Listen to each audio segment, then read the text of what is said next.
और भाषा भी मूर्खों की है, कुछ दम नहीं है उसमें। कुछ लोग ऐसा तर्क देते हैं कि अंग्रेजी अंतर्राष्ट्रीय भाषा है। बिल्कुल नहीं। दुनिया में 200 देश है, मात्र 14 देशों में अंग्रेजी चलती है, बाकी कहीं अंग्रेजी नहीं। और वो 14 देश वो है जो अंग्रेजों के गुलाम थे।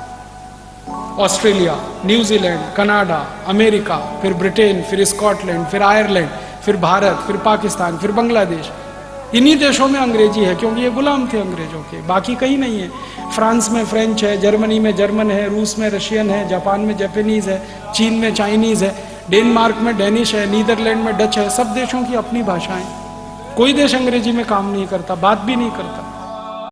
बंद करो ये cream, powder, lipstick, nail polish सब बंद कर दो, फालतू का बहुत खर्चा बचेगा। फिर आप कहेंगे जी सुंदरता नहीं आएगी। सुंदरता गुण, कर्म और स्वभाव से आती है, क्रीम, पाउडर, लिपस्टिक से नहीं आती। जिसके गुण अच्छे हैं, कर्म अच्छे हैं, स्वभाव अच्छा है, वो सबसे ज्यादा सुंदर है। ये हमेशा याद रखो। और हम किसी को भी याद करते हैं ना तो गुण, कर्म, स्वभाव पर याद करते हैं। सुंदरता से किसी को याद नहीं किया जाता इस देश में। हम झांसी रानी लक्ष्मीबाई को याद करते हैं इसलिए कि बहुत गोरी थी, या कित्तूर चेन्नम्मा को इसलिए याद करते हैं कि बड़ी गोरी थी, सुंदर थी। नहीं, उसने काम ऐसा किया देश के लिए, इसलिए याद करते हैं। कर्म किया, गुण उसमें ऐसे थे, तो गुण याद रखे जाते हैं, कर्म याद रखे। कभी कोई आदमी मरता है ना तो ऐसे कोई याद नहीं करता, ओ मर गया, कितना गोरा था बेचारा,